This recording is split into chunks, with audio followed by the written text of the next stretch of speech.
Welcome to Sleepy Historian, where old tales whisper by candlelight and memories gently drift into dreams. Tonight, let us journey back to a time long asleep in history.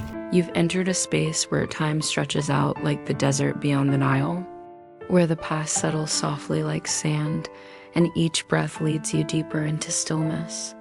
Tonight, we journey to a place where the sun once beat relentlessly on the backs of men who carved eternity into the hills, a sacred place hidden in stone and shadow, the Valley of the Kings. It is a land of contrasts, blistering heat outside and breathless darkness within, of gods carved in gold and workers forgotten in dust.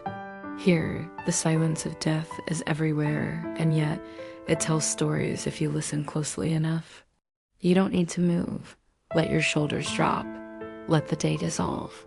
We are only drifting into the lives and legends of those who shaped ancient Egypt from the inside out.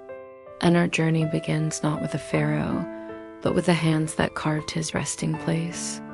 Imagine yourself standing before the Theban cliffs, the sky already bright with morning, the wind barely stirring the fine powder of sand that rests on your arms, your hair, your lips.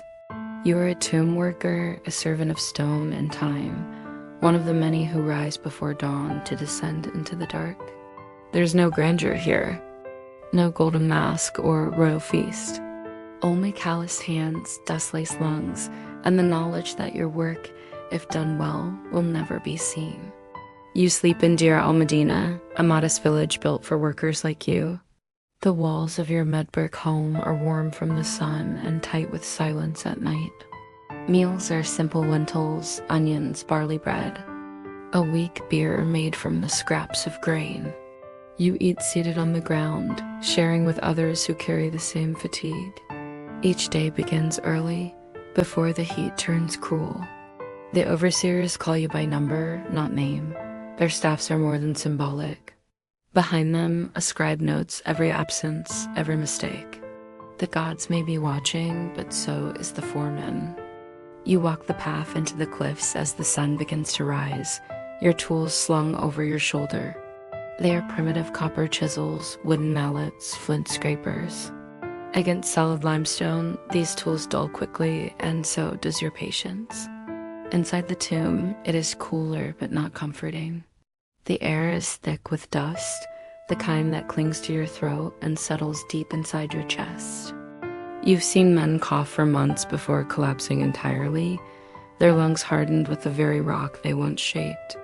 There is no light but flickering oil lamps. The walls are close, damp with condensation. Voices echo in strange ways. You strike the stone over and over in a rhythm that feels endless. Sometimes your mind drifts to strange thoughts. What if this place really is cursed? What if the god of the dead hears your hammer as an insult?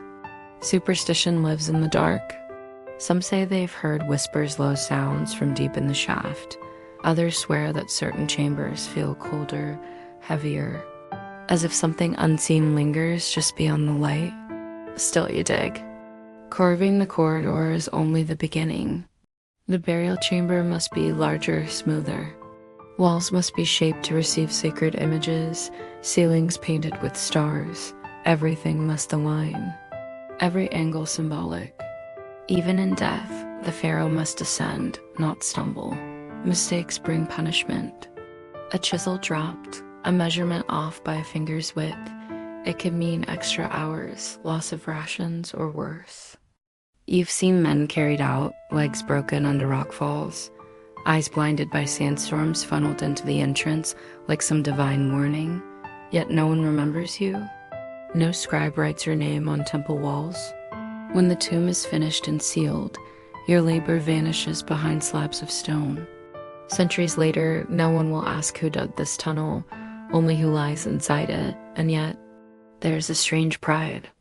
You are building eternity. The passage you carve might hold a god-king, one who will travel through the underworld and rise with the sun. You may not be named in stories, but the stories will walk through your work. Outside, the sun climbs higher. By midday, the stone itself burns to the touch. You step into daylight, sweat already soaked into your linen kilt, Your skin stings where salt crusts into old cuts. You drink from a shared jug, its water barely cool, thick with silt. The rest of the day is no easier. Some return to camp to shape tools. Others work on paintings, on pigments made from crushed minerals and spit. Some rest, their sleep uneasy and shallow in the heap. At night, there's little relief, just stars and wind and the ache in your arms. And tomorrow, it begins again. Sand, sweat, superstition, and silence. These were the pillars of a tomb digger's life in the Valley of the Kings. Let us now drift forward in time to a boy king whose burial chamber would capture the imagination of the world. His life brief, his death mysterious, and his tomb a spark of gold and eternal darkness. Now, let your mind drift gently forward through the sands of time. Beyond the dust-choked tunnels, beyond the chisel marks of anonymous laborers, toward a tomb that, unlike theirs, would one day be touched by sunlight again. It is the resting place of a boy, a king, a mystery. Tutankhamun, his name, once nearly forgotten, now echoes louder than any other pharaohs. But during his short life, he was more a symbol than a sovereign, a fragile link in a lineage disturbed by revolution and restored by compromise. Tutankhamun was born around 1341 BCE, likely in the grand palace of Akhenaten, the city of the heretic king Akhenaten. He may have been the son of Akhenaten himself, though even that is debated, his parentage shrouded in as much uncertainty as his death. From the beginning, Tutankhamun lived in a world shaped by disruption. Akhenaten had cast aside the traditional gods, dismantled their temples, and built a new religion centered on Aten, the sun disk. This sudden pivot did not sit well with the priests of Amun, or the people who still whispered old prayers under their breath. When the boy became pharaoh around the age of 9, Egypt was in quiet turmoil. The court, the generals, and the priests all knew the kingdom needed restoration. But the child king could not act alone. He was guided, some might say, controlled by powerful advisors. A seasoned courtier and Horemheb, a military general with sharp eyes and quiet ambition. Under their watch, the capital moved back to Thebes. The old gods were welcomed once more. The young king's name was changed from Tutankhaten, living image of the Aten, to Tutankhamun, living image of Amun. These changes were not just cosmetic. They were lifelines thrown to a kingdom adrift. Tutankhamun reigned for roughly 9 years, and in that time, he did what was expected. He commissioned temples, restored the priesthoods, and attempted to heal the spiritual wounds left by his father's radical reforms. But all the while, his body was failing him. Modern examinations of his mummy reveal a frail frame, a curved spine, a clubfoot, signs of malaria, and possibly genetic issues from generations of royal intermarriage. He likely walked with difficulty, perhaps even with a cane. Over 100 canes were found in his tomb, any of them worn smooth at the handle. Some scholars believe he suffered a fatal fall, shattering his leg. Others suggest he died from a disease or complications from multiple conditions. And still others hint at something darker, perhaps a plot, a murder hidden behind the rituals of divine death. But no theory is certain. What remains is mystery, wrapped in linen and sealed in gold. When he died still a teenager, there was no great fanfare. His tomb was small, far smaller than a king's ought to be. It may have been built for someone else. The walls were hastily painted, the paint still tacky when the burial began. Precious items filled the space, but in awkward layers as if placed in a rush. And in some corners, mold blooms still linger, suggesting the tomb was sealed too soon, the air still damp. Tutankhamun was laid to rest with all the traditional rituals. His heart, curiously, was missing, perhaps destroyed, perhaps lost. A golden mask was placed over his face, crafted with stunning beauty, inlaid with lapis lazuli and obsidian. It would become an icon, but it was never meant to be seen again. For over 3,000 years, he slept undisturbed, forgotten, buried beneath the sands, overlooked by tomb robbers, hidden in the clutter of the Valley of the Kings, until 1922, when Howard Carter, an English archaeologist driven by relentless patience, uncovered a step, then another, then a sealed doorway bearing the boy king's name.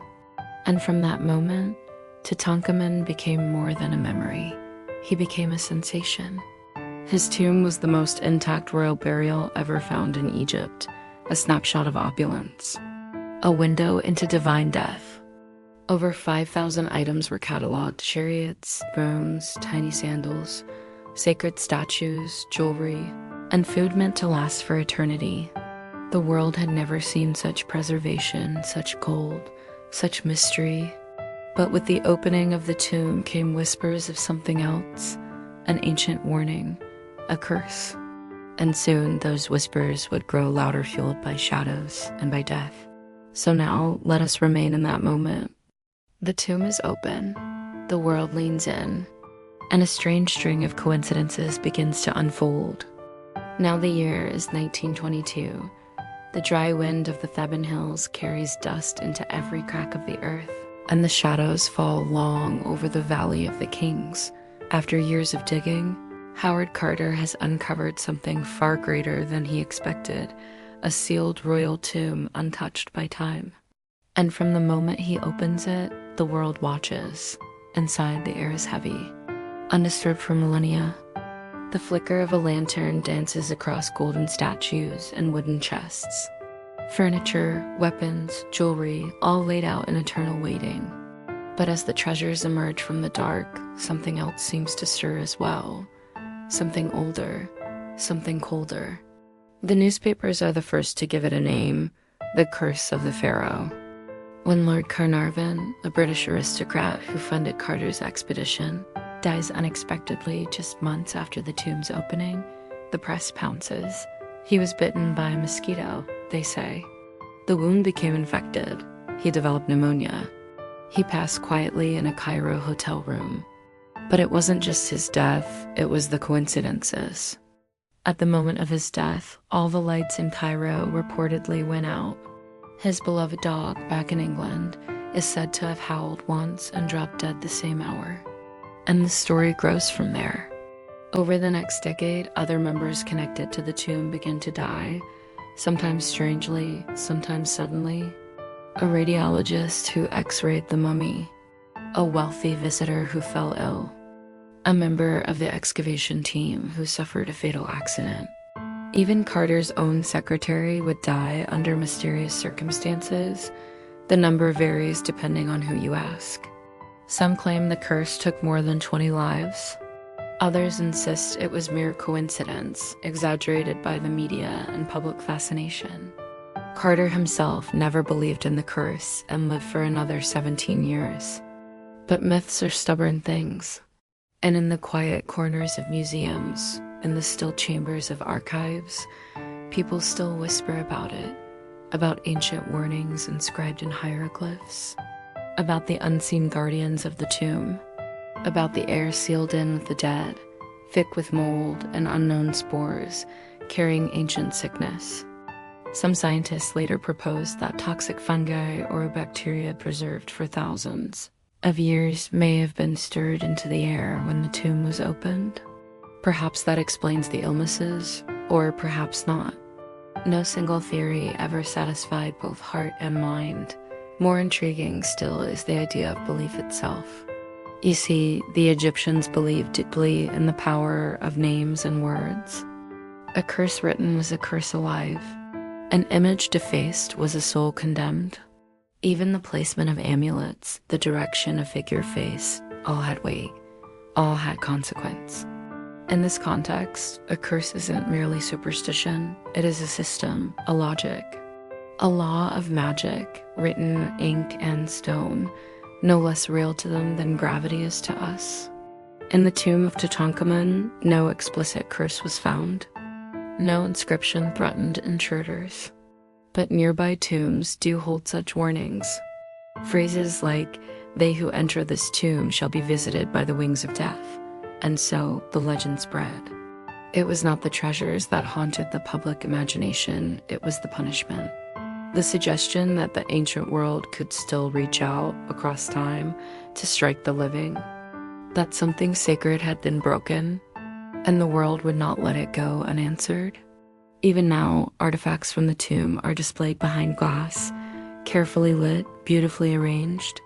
But some museum curators still feel uneasy. They speak of unexplained cold spots, flickering lights, or sudden accidents. Not evidence, but echoes. The curse may not have been real in the modern sense, but in the realm of story and the hush of candlelit exhibits, in the dreams of those who walked too far into the dark, it lived. And perhaps that was the point all along. For the ancient Egyptians believed that to remember the dead was to give them life again. And whether through gold or silence or fear, Tutankhamun is remembered. Let us now rise from the tomb and return to the surface where the sun still burns above the cliffs and the pharaoh's palace still shimmers in memory. In that palace lived another king, a revolutionary, a heretic, a sun worshipper who changed everything and lost it all. His name was Akhenaten. As the tombs below Thebes echoed with chisels and the air grew thick with dust, a different world unfolded far to the north, a world of light, marble, music, and belief. Akhenaten's court. A pharaoh unlike any before him. Tall, narrow-faced, and almost alien in appearance, he is remembered not for his conquests, but for a revolution of the soul. Before Akhenaten, the gods of Egypt were many. Ra, Amen, Isis, Osiris, Thoth, and more each with temples, rituals, and priesthoods of enormous power. But Akhenaten chose instead to worship one god, Aten, the radiant sun disk. He stripped power from the old temples and proclaimed that Aten alone was the source of life, light, and truth. And from this belief, he built a city. Akhenaten, the horizon of Aten, rose swiftly from the desert. Unlike the ancient cities of sandstone and shadow, this city was bright, open, and built to face the sun. Courtyards, columned halls, and limestone walkways shimmered under golden daylight. The city was designed not to enclose the divine, but to receive it. In the heart of this radiant capital, the royal palace stood. And within it, Akhenaten lived surrounded by luxury, even as his kingdom strained under religious upheaval. There were banquets in the great court elegant, unhurried affairs where music drifted through carved arcades and dishes of honey-glazed duck. Sweet dates and spiced lentils were carried on trays of hammered gold. Perfumed oils scented the air, frankincense, myrrh, and lotus blended into warm winds. Harps played beside fountains. Dancers moved slowly in rhythm, arms tracing arcs like sun rays. Akhenaten sat not on a distant throne, but often with his wife, Nefertiti, at his side, their daughters playing beneath painted columns. Nefertiti herself was more than consort. She was his partner in worship, his mirror in iconography, his equal in vision. Her beauty was carved into limestone, but her influence ran deeper. Some scholars believe she ruled briefly in her own name after Akhenaten's death, though the records are silent, broken, or purposefully erased. The court dressed in the finest linens, so thin they clung like mist. Jewelry of turquoise, carnelian, and lapis shimmered on wrists and ankles. Even sandals were inlaid with gold. Life at court moved to a different rhythm than the rest of Egypt, a rhythm not of war or work, but of light. But outside the palace, this world was cracking. The temples of Amun lay silent. The workers at Deir el-Medina whispered old prayers at night. Grain grew scarce. Foreign powers tested Egypt's strength, and many resented the abandonment of the old gods who had protected them for generations. When Akhenaten died, perhaps of illness, perhaps alone, his city began to crumble. Akhenaten was abandoned. Its stones repurposed, its name scratched from the king lists. And the old gods returned, their temples rebuilt, their priests restored. It was as though the Sun King had never lived, except fragments remained, stilly buried in the sand. busts of Nefertiti in German museums, hymns to Aten copied in twilight by scholars, a tomb at Amarna, half-finished and rarely visited, and of course, a child, possibly his son, Tutankhaten, who had become Tutankhamun, the boy who reconnected Egypt with its past. Akhenaten's court, once a beacon of light, became a warning. A glimpse of what happens when belief moves too far from tradition, when a palace forgets the weight of the land beneath it. But for a moment, there was a city built for the sun. And in that city, there were golden sandals, cool fountains, painted skies, and whispered prayers to the only God who had no face, no form, only radiance. And now, with that final sunbeam, our journey through the Valley of the Kings draws to a close. As the night deepens around you, let the echoes of this ancient world soften and fade. We have walked among workers who carved stone in suffocating tunnels. We have glimpsed the life and death of a fragile young king. We have listened to the eerie whispers that followed his rediscovery. And we have stood in the sunlit courts of a forgotten city, watching a pharaoh who loved light more than legacy. In ancient Egypt, the past was never truly gone. It was recorded in walls, in names, in silence. And now, in your stillness, you have walked among it. Let the sand settle once more. Let the tombs return to darkness. Let the desert wind pass gently over the place where kings sleep and memory endures. Tonight's story comes to a close. If your eyes have gently shut, then I wish you a deep, peaceful sleep. Until we meet again in the next dream.